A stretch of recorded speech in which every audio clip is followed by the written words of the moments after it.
na ako mag-English dito. As in. Ano Ubus ka ba? na yung Mabilis lang vocabulary ko. Mabilis lang yan. Pwede mo lang ganito, no? This, one. Yes. Okay. Yeah. Oo, ganun na lang. Tsaka maganda yung nakikita kong videos mo na pag may nag-uusap, smile ka lang talaga. Oo, nakita mo yun, di ba? Ganyan din Ate ako. naman. Kasi, yung Miss Cosmo namin, USA. So talagang Englishera siya. Hindi ako makahabol. Okay lang yan. Huwag ka mag-alala. Makakaganti ka na sa kanila kasi uuwi ka na. Sila naman tatagalugin ko, kala nyo. Oo, so sila naman ngayon ang nakangiti lang sa inyo. Pero nakakatuwa si Yulina. Yulina kasi yung name nung winner, si Miss Cosmo. She's from USA. Ang dami niyang Filipino supporters din. So, tinuturuan siya ng mga kalokohan na words. Ang favorite word niya, bakla. Parang nakita ko din yan sa video. Yun ang favorite word niya, bakla. Paano yung mga outfit mo dyan? Ay sila, provided nila, in fairness. Ay, taray. At least naman. Tapos ano yun, pag after nyo dito, babalik ka ulit dyan.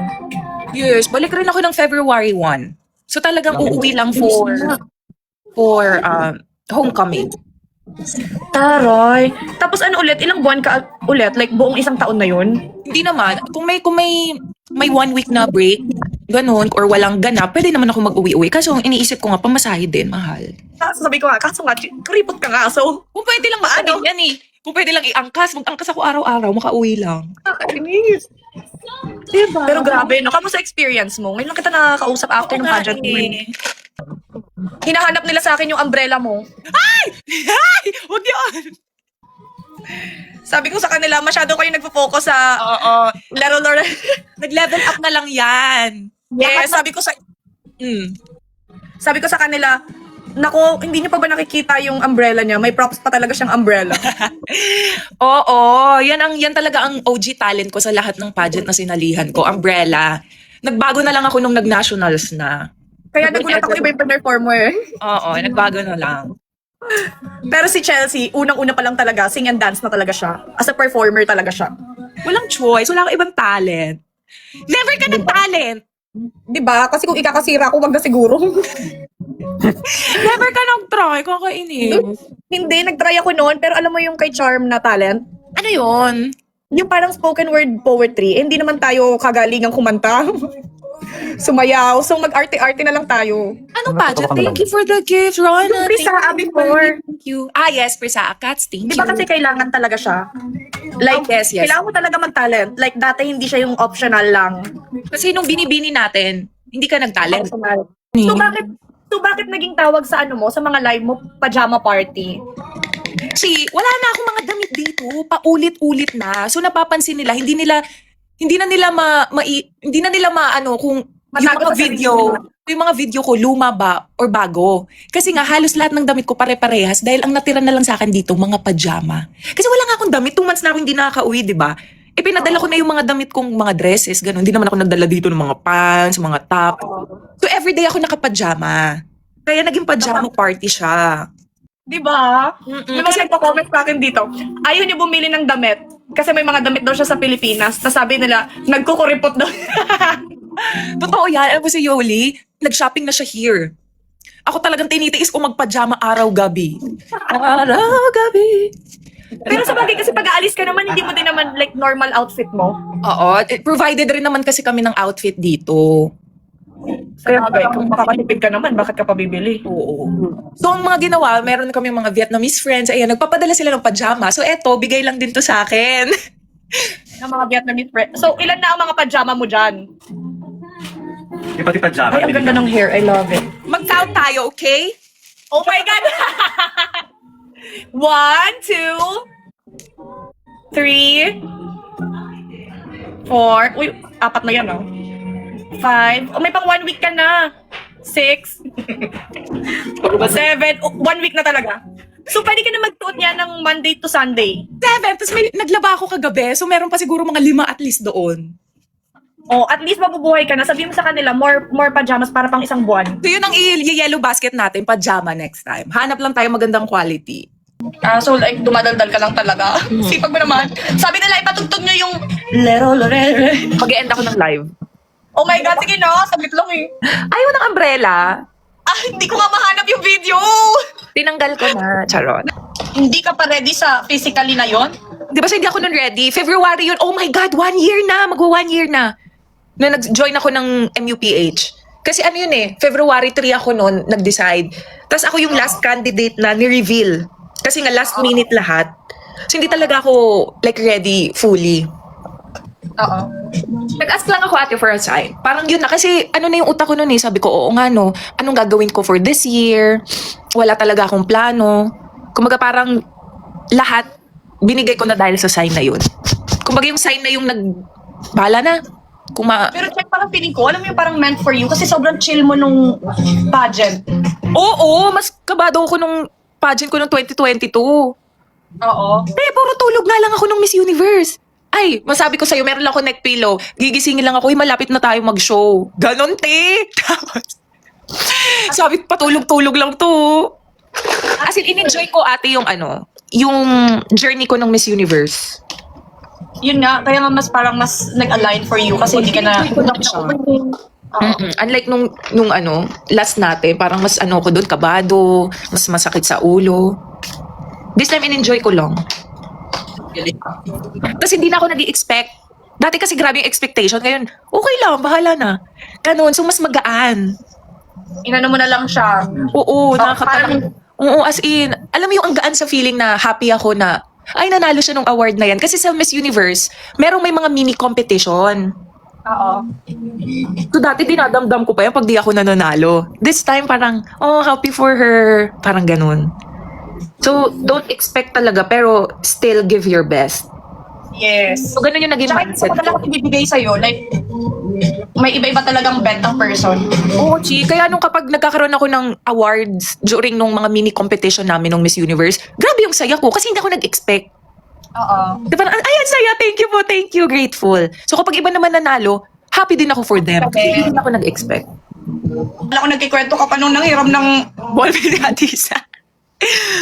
Pero totoo yun, Chi. Gulat ako. Wala yun. Sabi nila, diba, hawig mo yun si Atisa minsan, o di kaya si Pauline Amilings. O pag nakasquint yung eyes nila. Pero happy ako ngayon sa'yo. Very busy ka. Dami mong work, dami mong business. Lord, Papa G. Pero alam mo, feeling ko kaya din parang medyo nawala yung ko sa pageantry. Kasi may ginagawa na akong... Oo. Na very, siya, meaningful din. Productive pa. Yes, kasi alam ni Chelsea, aware si Chelsea kung ano yung ginagawa ko now. Nasama Kasi niya ako niya eh. Oo, binubudol ko yan si Chelsea. Basta kung libre naman, sama ako. Guys, so tomorrow is my arrival. Yes, homecoming. So this is the full itinerary. Itinerary. Wait, make sure natin. Hindi ako mapahiya. Tama. Oh, itinerary, letter I. Okay, so January 26 is my arrival at NAIA Terminal 1, exactly 1 p.m. So punta na kayo doon before 1 p.m. or 1 p.m. So NAIA Terminal 1 po ito, okay? So dadating po ako with our CEO and President of Miss Cosmo, Sir Henry. Yan, kasama po natin siya tomorrow. And on the next day, January 27, we're going to fly to Sultan Kudarat na for my meet and greet and of course, courtesy call with our governor. Pero hindi pa yun yung parade. So meron tayong grand parade in Sultan Kudarat and it will happen on January 28. Ayan.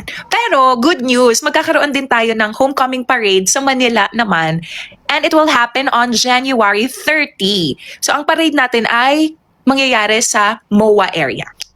Yan guys! Ito na siya. Hi baby! How are you?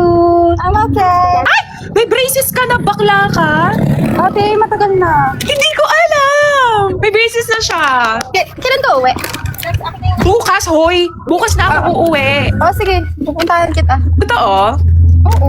Oh, alauna yun, mahal. Kailan ang pupunta? 11! Yay! Ang goal natin ay 12. Charot. 12. Ah, sige, go. May kasi 10 lang daw pupunta sa airport sa Lubong. Legit, 10 lang talaga. So, isa ka na o 11 na kayo. Okay. So, mahal, ang details bukas, NAIA Terminal 1, 1 p.m. ang arrival ko. Sige, go. Go ako dyan. Kasi, Ate Gab, si Lexi, nagpunta rin to ng ano namin. Ano tawag doon? Departure. Namin ni Alisa. Kahit Di ba maalam doon ka? Taray, kalagkarin naman pala.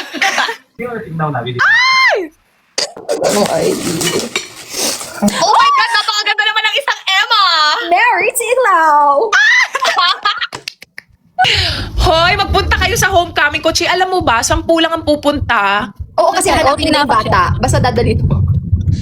Hindi, dahil nga, Monday nga daw bukas, may mga pasok, may mga trabaho. Hindi yan, lalabas yan. Di ba sabi ko, mag-cutting muna, balik na lang. Wait lang, sa airport? Sa airport, Marami terminal sasalubong 1, sa'yo, for sure. 1 p.m. So yun na nga ang nangyari. May pasok daw. Sabi ko, idalhin na lang din ang mga professor. Tama. Doon na lang magklase sa airport. Totoo yan. Idalihin ang blackboard. In fairness, Chi, wala. Nung Miss Cosmo journey namin, wala. Ito din yung time na grabe yung iyak ko. Kasi sobra kong na-miss yung mga girls. Oh. As in, Naging close ka din kasi talaga sa kanila. sobra, Chi. Dito ko na-feel na naging friends ko lahat ng mga girls from different continents. Of course, given na yon na I'll be close with the Asian candidates. Always naman ganon. Pero, mas grabe yung friendship na nabuo ko dito sa Miss Cosmo. I've been close with the girls from Africa, mostly from Latina continents din. Naging close ko. Kasi 'di ba, pag letter P, halos hilera mo mga Latina. Oo. Parang kayo lagi magkakasama, ganyan. Yes, So meron, ang lagi kong nakakasama is si Puerto Rico, Peru, eto sila Paraguay, eto yung mga kahilera ko sila Panama. So medyo nagiging close ko din talaga yung Latina. Actually, no, kasi dati, noong 2019, sinabihan ako noon na parang, be careful sa mga Latina. Kasi di ba, syempre, competitive din Diba? yan sila. Yes, oo. Hindi ko makakalimutan yun na in-advise sa akin ng one of the beauty queens. Tapos sabi ko, pero nung lumaban ako ng intercon, sila yung naka-close ko. Diba? Totoo yan. Kaya, hindi, pero legit talaga to. Totoo talaga na malalakas sila when it Totoo. comes to, of course, sa performance nila, malakas sila given yon. Pero, yung, alam mo yung Amazona vibe, Chi? Oo. Hindi mo talaga mapagkakaila sa mga Latina yon. Eto pa, merong scenario na nangyari. Siguro mga 2 days na lang to before coronation. Oo. Ano namin to, isa sa mga final rehearsal namin. Ay. Anyway, so eto na yung kwento. Totoo naman talaga na yung mga Latinas, meron silang Amazona vibes. Very strong talaga yung personality nila. Pero it's really normal. As in, normal lang sa kanila. Kasi may time nun, isa to sa mga final rehearsal namin. Nagtatalo-talo sila about sa dance routine namin during nung finals. So, akala ko nag-aaway-away sila. Yung pala, very normal lang sa kanila na, puerco de figo, ganon sila magsalita. Yung pala talagang normal lang sa kanila yon. So, hindi sila nag-aaway-away. Talagang malalakas lang sila magsalita. Grabe lang yung boses nila. Ganon kalakas. Pero sweet sila, as in, like meron pa noon, isa sa mga close ko si El Salvador at saka ang favorite ko si Nicaragua. Grabe, napakaganda din ng performance niya. Hindi lang talaga siya na high, pero isa ako sa napabilib at namangha sa performance ni Nicaragua. Especially nung prelims. Okay, so lagi siyang, ganito lang siya, poker face. How are you, baby? How was your sleep? Ganon, pero ang sweet. Ang sweet niya para alalahanin ako. Ang sweet para tanungin kung kamusta ako. Pero poker face lang. Very nonchalant. Ayun, nonchalant ang term. How are you, baby? Yeah, how's your sleep? Have you eaten already? Oh, alright, that's good. Pero sweet! Diba? Nonchalant. Feeling mo walang paki sa'yo, pero grabe ang care. Hindi ko din makakalimutan. I think this is also my first time to share this. During our swimsuit competition, kasi sa Miss Cosmo, aside from the preliminaries, merong swimsuit competition lang. So naalala nyo to, nangyari to sa yung swimsuit competition namin. So umulan, so hindi namin nagawa sa swimming pool sa swimming pool area. Baby girl, nakikinig ako, wago. Okay, go lang, Chi. Alam ko, go. So daldal lang ako dito. So umulan, so lahat nagkagulo. Ang nangyari, wala kaming choice kundi gawin sa indoors yung swimsuit competition namin. Kasi umalan siya bigla, which is walang naka-anticipate na uulan that time. So nagkagulo na lahat ng mga gamit nilagay sa loob. So ako, hindi ko na alam saan yung mga personal things ko. So my earrings were missing that time. So I had no choice but to ask some of the delegates to provide earrings for me kasi nga nawala. Tapos nung time na wala na ring stylist. Ayan, so nagkakagulo na lahat. Nicaragua was the first girl to offer me her earrings. And unfortunately, hindi ko pa nasasauli. Nasa akin pa ang earrings. Andito, asa na yun? Sa letrang M, matinggera!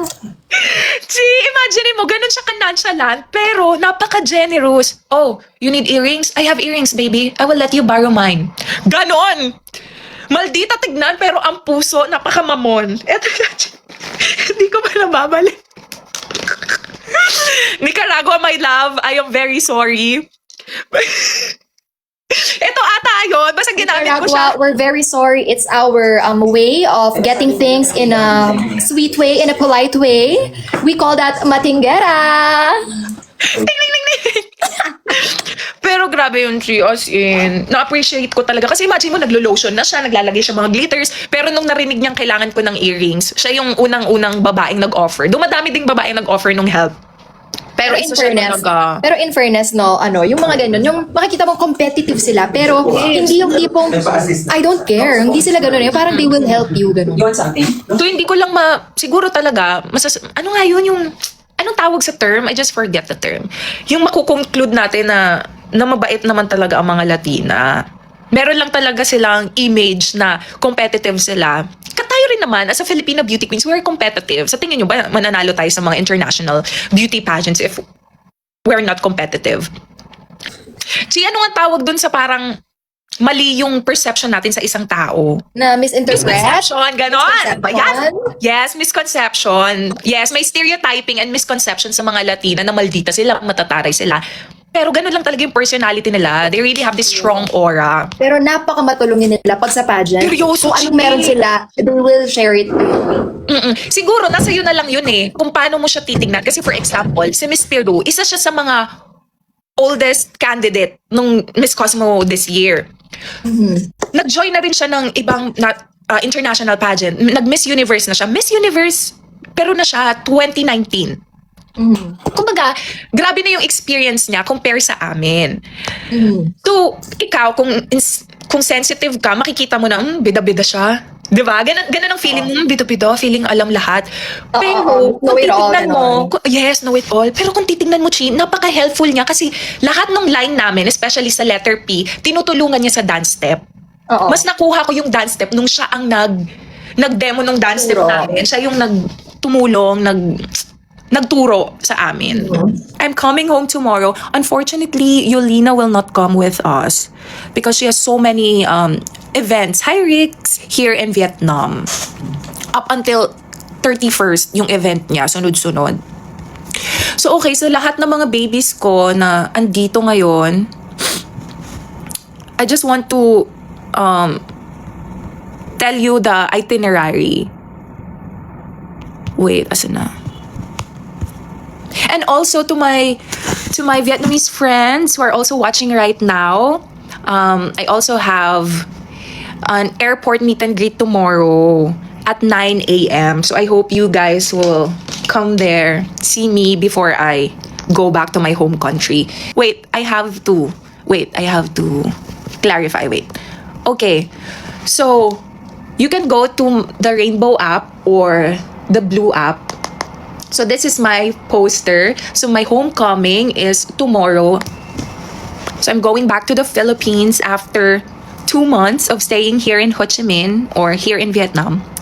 So, okay, on January 26, 2026, I will depart from Tan Son Nhat International Airport, Ho Chi Minh City at 9:30 a.m. Okay, 9:30 a.m.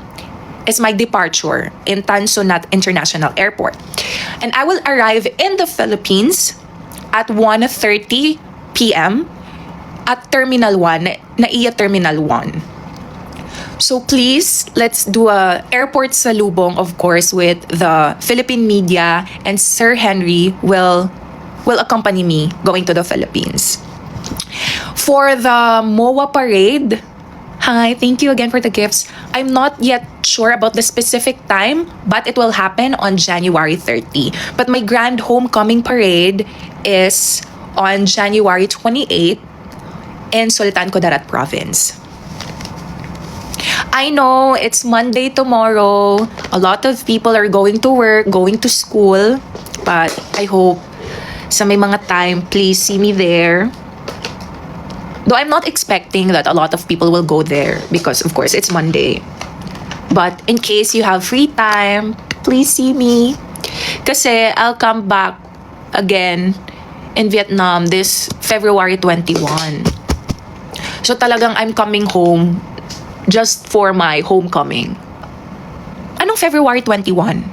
Ay, February 1. Sorry. February 1.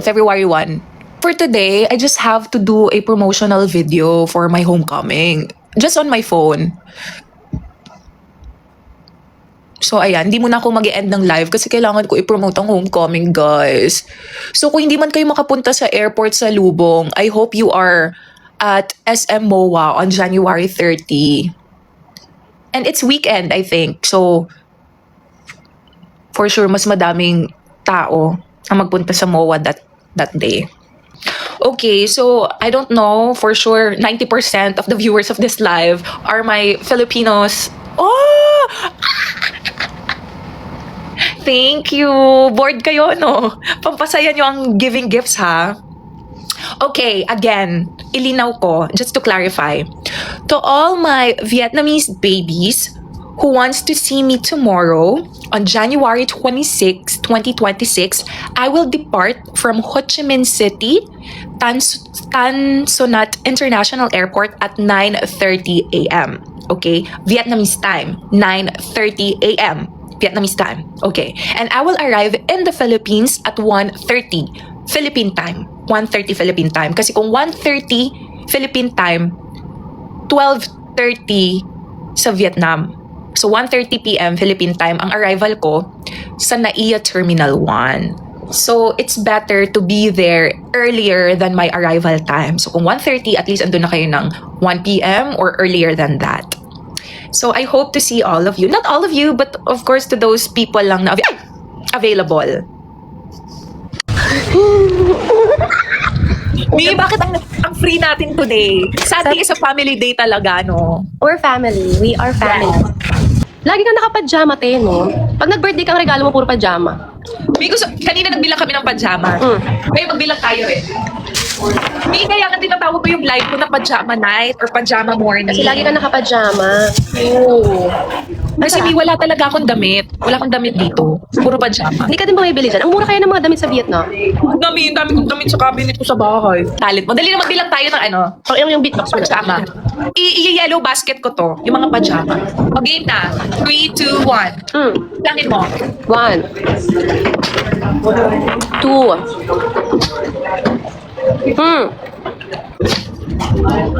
4 5 6 Parang mantel yun ng ano, te, ng lamesa. 7 Pajama yan? Mga pajama pala. 7 Taray, Yeah, buo na yung isang linggong pa. pajama. Yes, Mi. Tapos kakalaba ko lang kagabi. So, andun pa yung iba. Naglalaba ka dyan? Oo. Hand wash or ano? Machine wash? Ako naman, hand wash. Paano ka magkusot? Ganon, may tunog. True, hanggat hindi tumutunog, hindi daw effective ang kusot. Oo, walang kwenta yun. Kung walang tunog. So next time, gagawin kong negosyo itong pajama. Total. Kasi Mi, komportable ng pajama, lalo na yung may mga bottoms na ganito. Pag True din. nag-makeup, hindi ko na kailangan i-ganon, nasisira yung makeup, yung hair. Bye. everyone. Bye, See you bye-bye. tomorrow. Saan ka na? Excited na kami Uwi ng OFW. Di ba? Yeah, bye-bye. See you! See you tomorrow. Bye-bye.